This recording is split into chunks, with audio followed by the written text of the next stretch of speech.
Welcome to Carl and Heather Present, the podcast where we dive into the insights, challenges, and humor of being married to someone who is nothing like you. Are you ready?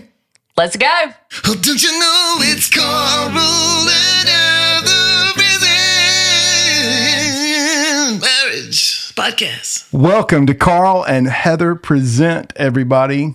Greetings, and I would also like to welcome to International Podcast Headquarters in Franklin, Tennessee, Greg and Alison Baumer, our guests today. Welcome, guys. Thanks for having us. We're excited to be here. Glad you're here. Some of our most favorite people. So we're going to find out about y'all. I have a soft spot in my heart for one of your children. So I love all your children. I do have But there is an order. There is a favorite. They will be ranked. For me. We have a favorite too. Yeah. Don't all parents? So let's talk about that. Tell us about your family. Yes. So Greg and Alison Baumer, we have been in Brentwood for almost 10 years, and we've got 4 kiddos. So we've got Grant, who is almost 11, Leah, who is 8, Marshall, who is 6, and Maya, who is 2.5. Okay. And Marshall is, well, they're all super cute. Marshall's my favorite. He loves you. How long have y'all been married? We have been married 15 years. I guess it will be 16 this year. But Okay. Yes. Okay. I know. That Awesome. feels like That's so great. long. That's awesome. So long. We're grizzled veterans at this phase. I love it. And how did y'all meet? Gosh, we go way back to college, but we did go to different schools. So Greg went to Indiana University and I went to Purdue, but we had a friend who was my sorority sister and went to high school with Greg, introduce us our sophomore year. Greg kind of like put his heel in the sand a little bit and was like, I don't think I can date a Purdue girl because we're big like rivals. Like our schools are big rivals. Okay. And you know, so But then the friends showed me a picture and I was like, whoa. Maybe I can change it. Yeah. Not so I was as loyal. blonde as you, Heather, when No, we stop saw it, this. really? Yes. I've seen pictures of that. Yeah. All right. So funny. So that's the picture he saw. Well, then I saw a picture. I saw 2 pictures as well, and one was actually of Greg with an afro. If you can envision that, I mean, I can't, he's got but I a would love good to. head of hair that he's obviously kept short for a long time. But if he grows that out, there's some. Oh, not a locks and wig. curls. Not a no, wig. Because it like was a your real natural hair. afro. Natural curls, yeah. Okay. Wow. So I prayed real hard that at that first she date, swooned immediately. that he would be the clean, like shaven Greg show up for that one, and it was. So then, Oh, good. You know, I was weak in the knees, and we just kicked it off from there. Aww. All right. How long from that meeting until you got married? Yeah, so we started dating in 2005, and then we're married in 2009. Oh, So wow. Okay. we got engaged our senior year, and then decided, hey, we probably should like live in the same city for a little bit, and we moved to Chicago with our first jobs out of school, and both lived with friends. At one point, like the 3 girls I was living with and the 3 guys he was living with, we were all dating each other. It was Yeah. like, Oh, wow. a modern day version of Friends. Yeah. But, a few of us worked out, not all of us, but that's okay. Okay. But yeah, lived in the same city, so we're engaged that first year out of school, and then got married. Dude, were you so pumped about IU football So this pumped. year? Yeah. Man, I'm really sorry it didn't work out totally, but I mean, what a run, right? My pops and I went to the playoff You game. did? It was a great experience. Oh, that's yeah, cool. And like we didn't expect to win, so Yeah. it was all gravy. Right. it was right. all Yeah. upside. If you're doing that, yeah, that's great. Well, That's great. congratulations on that. Thank you. That's Yeah. good. Thank you. Yeah. Okay, so you met, got married. We'll work through some of the middle stuff. What do you guys do now? Yeah, so professionally, my career has been in the private equity investing space in healthcare. So most of my career has either been working with investment firms, investing in healthcare companies, or then moving into those companies. So I just recently, a few months ago, actually moved from the investment firm I've been working at into a healthcare business that we just acquired, and it's a primary care business. So that's what cool. I'm doing now. Okay, that sounds fun. Great.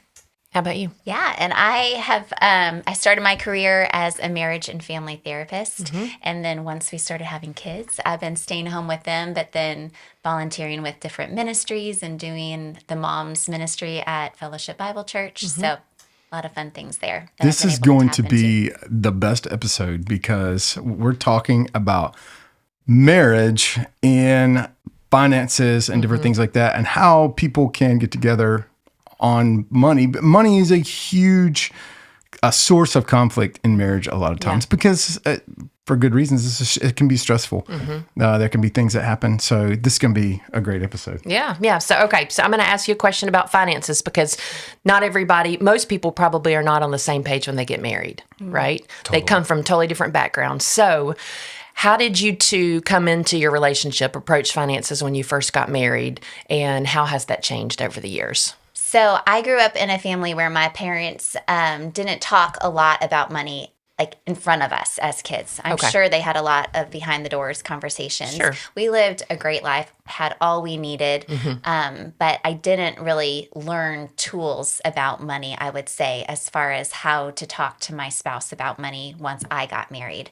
I knew how to write a check and how to balance, my own money, but not really how to be a partner in finances when it came to bigger things like saving goals and, spending caps and honestly what generosity looked like as well in our giving. So again, nothing like scarring, like, I, don't want to spend that or I have to save all of it, but nothing like really giving me super great tools to know how to communicate about money in my marriage. Yeah. Okay. How about you, Greg? Yeah. As for me, my dad was the first in his entire family tree to go to college and has very much a mindset of like pull yourself up by your bootstraps, and the ability to provide for one's family is like a major signal of value and responsibility. Sure. And so that mindset was instilled in me from a young age, and the way you kept score on that was money.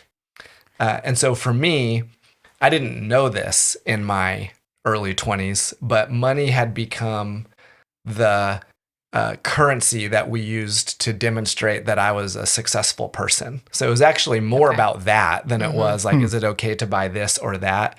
It was more like, I must be good at making money to be a valuable person. And really, I think actually what it came down to is to like be valued in the eyes of my dad, which is my issue, not his issue, to be clear. Sure. Yeah, but that was the mindset I brought with me. Yeah. Okay. So you came in to marriage with two different mindsets, and then you have to merge finances, or sometimes people don't. They don't merge finances. How has those two different philosophies, how have you merged those over the years? Like, how have your views of finances, just 30,000 foot view, we'll get into some more of the details, but how's that changed over the years? Yeah, well, so it definitely started with me just 100% trusting in Greg to handle the finances in our marriage. So I just assumed that he has this, he knows what he's doing, and I didn't really choose to participate in conversations about it, nor did you really come to me to have conversations. It was just, we were good, and he might tell me, okay, hey, let's spend less on this or that, and I always just was like, sure, yeah, like I'm not bringing in all the money, and so I need to kind of just take his lead. Okay. And that's how we started. And I would say then, like, as Greg learned more and, he ended up writing this paper and what became a book around biblical generosity, we just started learning together that God has more to money for us to learn, like more for us to learn and around money and giving, and have some thoughtfulness behind our spending and our saving. So we started talking more about it, and he allowed me to engage in the conversation, which was really unique, but also like, it just gave me value to know that God has something for me as well in this story of money and finances. Yeah, absolutely. So were there any disagreements at the beginning? Like, was there conflict around money and how you spend it and what you do with it, and how you steward what God's given you? I almost wish that there were more disagreements at the beginning. Okay. I would describe the overall arc of our view on money as beginning mostly with a lack of thoughtfulness. The first few years, it was not something that we thought deeply about at all. The good, the bad, the challenges. Then, as Allison mentioned, God took us on this amazing adventure around this, what became this book called God and Money. And during that phase, I think we became like militant Christian stewardship adherence. Yeah. And listeners will know the type. It's like the person at the church who thinks like the definition of a good Christian is like you follow, these certain stewardship principles and that like demonstrate your love for Jesus. Yeah. And, I think we probably had more disagreements then, like trying to operate within the confines of this really rigid system. Yeah. Okay. And then now I would say in the last few years, there's been, and we can talk more about this, but just like more beauty and freedom found in a deeper understanding of what it means to truly give our resources over to the Lord and use them for his glory. So like specific disagreements, Utah. You want to go to your crate? I would like to ask all of our listeners and guests, why do we even have a dog? This is a source of conflict. There you go. Conflict See? in our marriage. Yeah. Utah. You This pick a isn't dog. about like, marriage or anything, but do you guys want a dog? Actually, we give gifts to everybody that comes on, and we'd like to. it could be a dog. Yeah. That's Our what we'd like to kids give would you. be thrilled. Our kids Marshall would love a dog. He would love a dog. Okay. All right, go ahead, Greg. Yeah. One specific conflict that we had while we were in the process of just learning more about God's vision for our stewardship was we were moving from Boston to Nashville. And we needed to purchase a car because, like, while we were in Boston, we didn't. It's not like here in Nashville where you drive everywhere. Right. And I was looking at really cool cars. Not a Mercedes. That would obviously be sinful. But Was it a Honda Accord? Yeah, whoa. yeah, Not that cool. I was certain that an Acura was in God's will for my life. Yeah. Okay. But Allison Big on middle. brought some wisdom, and she said, "Do we really need to spend that much on a car?" And so, Okay. that was a source of disagreement. It's like, how do we make wise choices? Like when I want something and she doesn't think it's a good Yeah. use. And I think it was also a great example of her like growing into her voice on the topic, as you were describing before, how at the beginning of our marriage, we didn't have that dynamic as much. So then I remembered that my grandmother had a 2002 Mercury Grand Marquis sitting in her garage that Nice. she could no That's a longer flex. drive. It was a flex. Yeah. So I went to my grandma's house, and she couldn't drive it anymore. Right. And I spent a whole afternoon with her, visiting with her, chatting with her. And then, took the car, which she knew. Like, she knew I was taking the car. And then the next day, she calls my dad and says, "Someone stole my car." No. Yeah, God love her. She's amazing. Yeah. But that was then the car I drove for like the next 5 or 7 years. Oh wow. Oh, wow. It lasted, It lasted that long. that long. Yeah, which was great. And Yeah. I loved that car because it was for me a daily reminder that my value was not in my stuff, which is a reminder I needed. So good. Well, you mentioned the book. Talk a little bit about how the book happened. It started as a paper, turned into a book. Say a little bit about what's the story there. Yes. So context was I enrolled in an MBA program, and I think part of even what led me to do that was this like selfish ambition that I was mentioning earlier. Really what my driving force at that time in my life was this like desire to succeed. And again, money was the currency that like demonstrated that I was succeeding. Yeah. And that's really what it was about. Meanwhile, we're going to church every week, tithing 10% just because we learned to do that when we were kids, but it wasn't worship. Like there was no thoughtfulness around it. Okay. So I arrive in grad school. I join a men's Bible study with 6 other guys. The 7 of us are sort of forced to reckon with this fact. Like, hey, all of us have elected to like study business full time for 2 years, and we all profess the name of Jesus. Like, how do these things intersect with one another? Yeah. I'm not implying they're in conflict. I'm just saying we needed to work out for ourselves what it meant to think about money in our faith. Yeah. I had the opportunity to cross-register actually into a class over at Harvard Divinity School called God and Money. Okay. And our final term paper for that class, you could write on any subject. And so we chose to write about how we would be wise stewards if we were ever blessed with more financial resources than we needed. And so we did 2 things. We read the whole Bible, front to back, every verse about money. And we also surveyed 200 Harvard Business School alumni who were Christians. They had been like part of the same study we were part of over the years. And we asked them really personal questions, like how much they make and how much they give and where they give. And we used a combination of those 2 things, God's word and the stories of these radically generous Christians, to write our term paper, and God used that to totally transform our understanding of money and faith and stewardship. We turned the paper in. We got an A-, which I thought was like pretty good. Okay, yeah. Yeah, was a, Good I like grade. it. Yeah. I was pleased. And we thought the project was over at that point. But then we had sent the paper to all the people who took our survey, and they all encouraged us to continue the project. And so over a course of months, we transformed the paper into a book that ultimately became a book called God and Money. God and money. And so what did you learn about, like, so these Harvard Business School grads, what did you learn about the ones that handled their money wisely or were wise stewards? What's a little bit of what's the outcome of the data? What stood out to us the most was we got the survey results, and then we looked at the most, I would say, like provocative responses, like just the most compelling responses. And then we called those people and interviewed them. Oh, cool. Okay. And what jumped through the phone was this contagious freedom and joy that they had across all dimensions of their lives because they were living generously. And look, their lives aren't perfect. I'm not saying their lives were perfect, but they just had this mindset about how God had called them to impact the world that was pervasive, and it brought them such joy. And so my really close friend, John Cortinez, he and I are the ones who are in the Bible study and doing this paper together.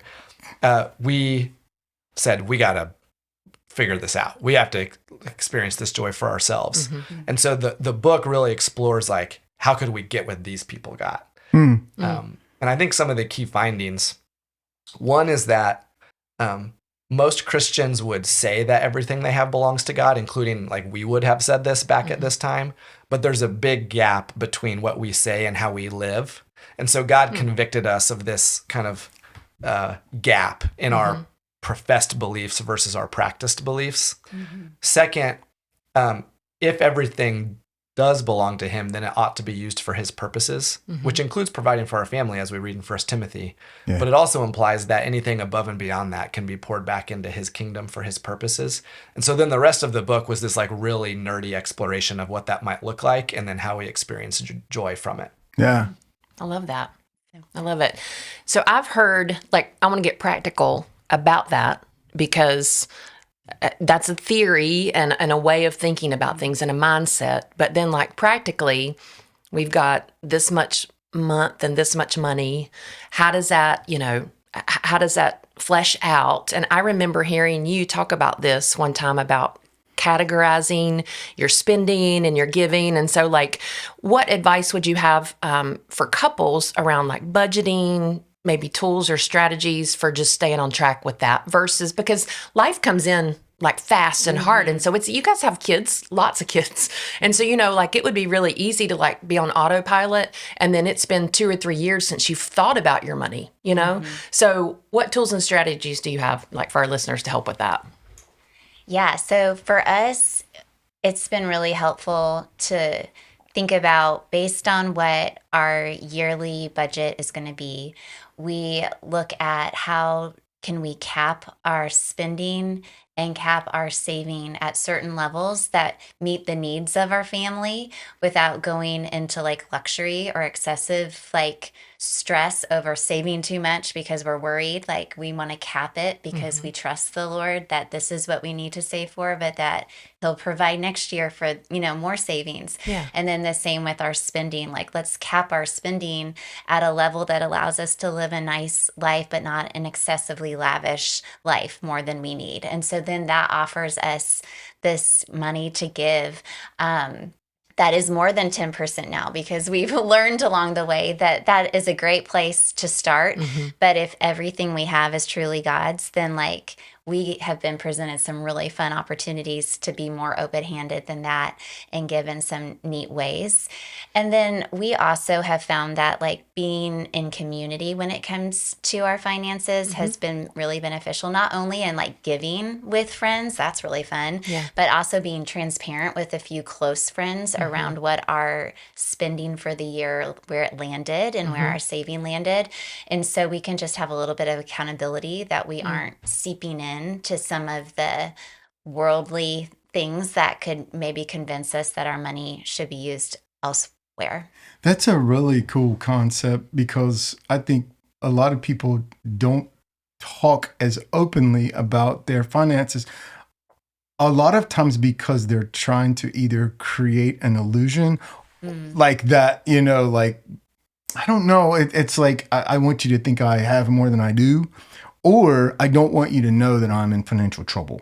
You know what I mean? Maybe one of the, one of those kind of illusions. So what a beautiful thing to be just like, that's a version of accountability, that is as intimate as just sharing your closest kept secrets. I think that's really beautiful, and it's really invitational because you never know what being that way invites into your life by way of the sanctification of Christ, humility, just saying, hey, this is where I am. And maybe this year it's great, never been better, but there's no reason to say that the next year is like, oh man, we had a hard year. And so, I need to be open about that too. That's just so invitational. I love that idea. It's been transformational for us. I mean, we have this group of families, like Allison mentioned, that we're doing more together than just this, but part of our living life together is this. Yeah. And Carl, to your point, we've seen all those challenges. We've had the chance to celebrate with folks who God has blessed significantly. Yeah. And we've walked with families through layoffs and financial challenges. And then it makes it so easy and loving to support them through that. Yeah. Right. And then the next year when I'm going through it, they're scratching my back, and I think like you connect that back to Acts 2, like that is what God wants. Like, I think sometimes we overcomplicate things. Like, it's actually not that hard, and I would also just, the phrase spur each other on to good works comes to mind. Like the sharing of the finances feels spooky at first, and I do understand why. Like, I get that. But when you do it, it's not some sort of like draconian, like slap on the hand, like you spent too much this year. One of the main things we do is share our favorite giving story of the year with each other, which is super encouraging, motivating, inspiring. And a lot of the conversation is more like, man, like how much you're spending on dates is like pretty low, like, right? Sure. Which is funny, but it's also like, you need to do better. It's like, take your wife on a trip, bro. And, so it's been a source of life for sure. Yeah. So I'm curious, practically, you talked about the car.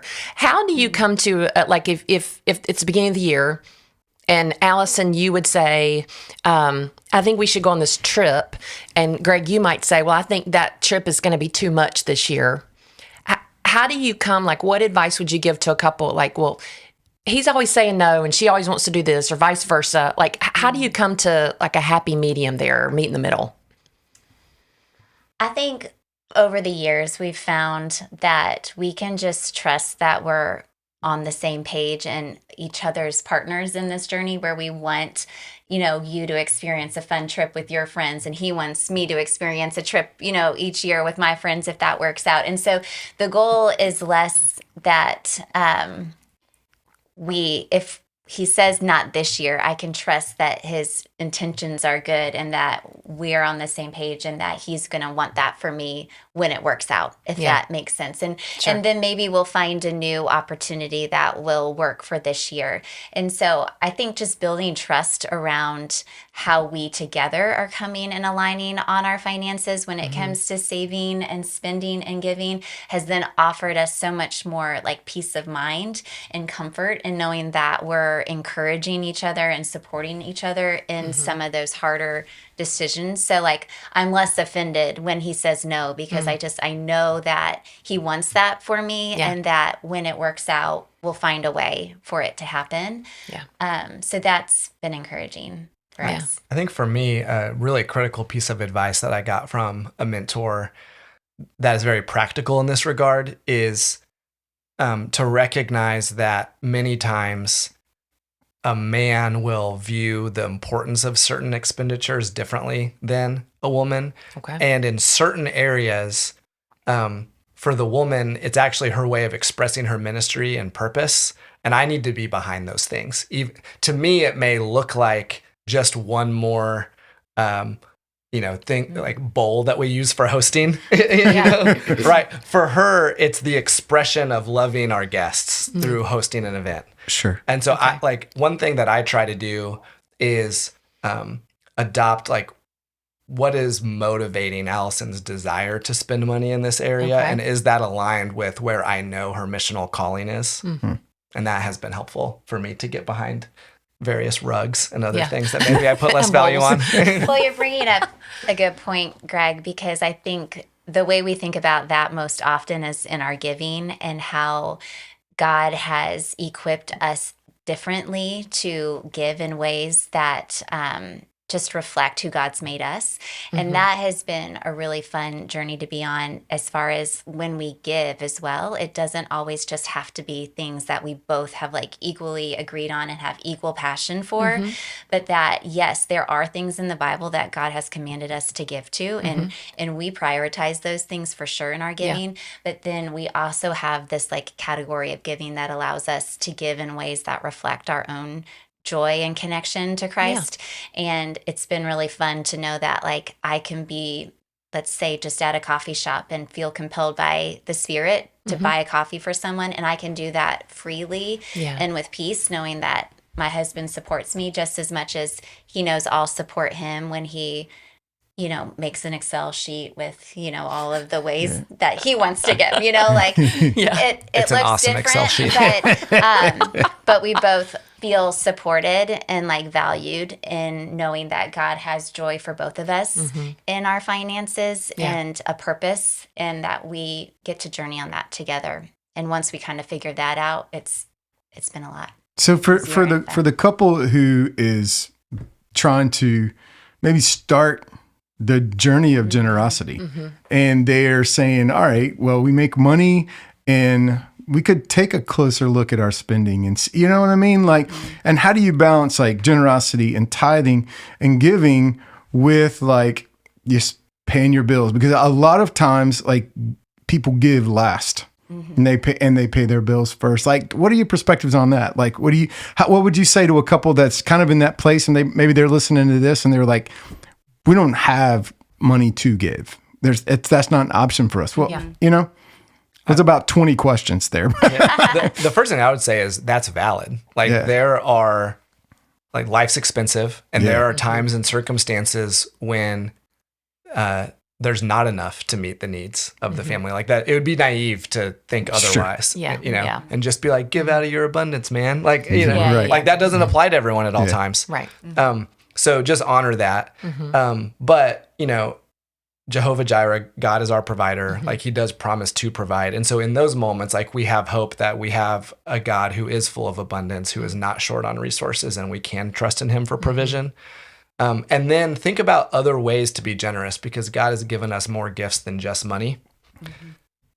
Now, at the same time, I would argue that in America, more families think they are in that situation than they really are, because we live in a very affluent culture, and we get set in our minds an expectation for what life should look like. And we think if we can't afford that, we don't have money, when really we may be placing value in the wrong things and are actually foregoing the joy that God has for us were we to choose to live more generously at the sacrifice of certain material purchases that are normal in our culture. So the first thing I would encourage someone to consider is like, in the verse that says it's more blessed to give than to receive, that word blessed actually translates happy making. And cool. So it's more happy making to give than to receive. That's cool. And similar language is strewn about the whole Bible. We need to understand that God invites us into generosity partially.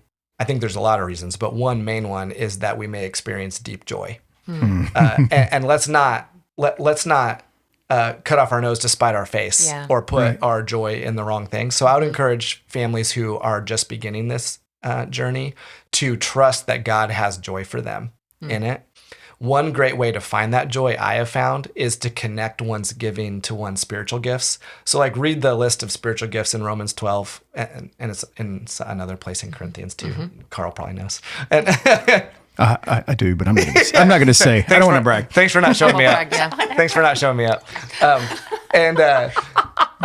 One interesting thing actually is that generous giving is one of the spiritual gifts listed in Romans 12, which is cool. But there are many others. And so where I have seen people experience that joy from giving is when they connect their giving to their areas of spiritual gifting for causes about which they are passionate. if you don't know what makes you passionate, just think about what raises your heart when you get into a conversation about it, or where you find yourself trying to convince others to care about it. Like that's the thing, Yeah. you know, and give your time and money to that thing and you'll find joy. That's awesome. That's awesome. Well, we always end with this question, and it's, how does what we're talking about intersect with the gospel? Like, so in this case, where do financial stewardship and the gospel intersect? Yeah, I think the biggest revelation that God has given us on this topic over the past few years is actually why he calls us to give in the first place. As I previously mentioned, I started this journey thinking I just like needed my spreadsheet to be holy, you know, Yeah. like I just needed to be a wise steward, and that was the end game. It's not the end game. What God has taught me is, I would offer, he calls us to give for 3 reasons. One is because he is the ultimately generous being, and we better understand his character when we reflect generosity back to him. The second is because we are called to become sanctified, you know, grow in Christ-likeness, and generosity is one of many character traits that God calls us to emulate Jesus in. And then third is, for whatever reason, God's design for this world is that he invites us to participate alongside him in his kingdom building. And generosity is one of many ways that we get to participate in that. And what I have found is that when we give out of that motivation to better understand God's character, to become more like Jesus, and to participate in his kingdom work, we experience deep joy. And I actually think that joy is worship. And so where I've landed is like the ultimate purpose of giving is to experience joy and worship. And I think that's how it connects to the gospel. Man, I might cry. That is well said. Wow. I'm gonna take notes. I'm gonna go back and take notes on that. Thank you for Yeah. saying that. Absolutely. It's beautiful. It's beautiful. You guys are awesome. That's great. And that stirs my heart. Yeah. And you have a spiritual gift. Man. Yeah. Absolutely. Okay. You have books. Where do we find your books? Not just any books, but ones you've written. Books that you've written. Yeah, you have lots of Yes, books. like- On a I do bookshelf have somewhere. other books. I don't know how many books we have. Harry Potter series. I mean, I've got some good ones. Love those. You've written some books. How do we find those? And then how do we find you if we want to like keep up with you? Greg's books. God and Money is the first book. Okay. And then True Riches is the second book, which is a little bit more of a devotional style, like meant to maybe be done with a small group, where it really highlights more our heart and how that connects to generosity. Oh, cool. Whereas the God and Money book is a little more on that academic side of what does the Bible specifically say, and Yeah. then what are these practical ways that we can live it out. And so you can find those on Amazon, or, you know, just email, you know, Greg or me, and we'll send you a free copy. But yes, I Are you on Instagram, Facebook? I mean, we're not anywhere? huge like social media like influencers of any kind, but you know, yes, I am on social media. If you want, how do we find you? What's your Instagram handle? What is it? Is it Mrs. Like Baumer? Mrs. Baumer? Yeah, the Mrs. At Mrs. Baumer? I think it Mrs. is. Baumer or MRS. I think it's the The Mrs. Miss Baumer. Baumer. The Mrs. I think the I wanted to like Mrs. Baumer. claim that when I love got married. that. I was so proud. But I love that. Yes, if you can find our names anywhere, you know, feel free to connect, and we'd love to tell you more. Yeah, and you're on LinkedIn? I'm on LinkedIn. Okay. Greg Baumer. And we are also, if this message is interesting to anyone and they want to learn more, we're involved with an amazing organization called Generous Giving, which exists to spread the message of biblical generosity. And they have awesome retreats, conferences, videos, everything is online. It's an incredible organization, and you'll be inspired if you engage with the content. You can just go to generousgiving.org. Awesome. Fantastic. Greg and Alison, thanks for listening. Thank We you. always say a little phrase at the end of each podcast, together on purpose. So Together on purpose. together on Together on purpose. purpose. Let's Boom. go. Yes, yay. You guys are together on This is so purpose. fun. Thank y'all Appreciate so you guys so much. much. Yeah. Thanks for Blessings. having us, guys. Thank you. Yep. It's Carl and Heather.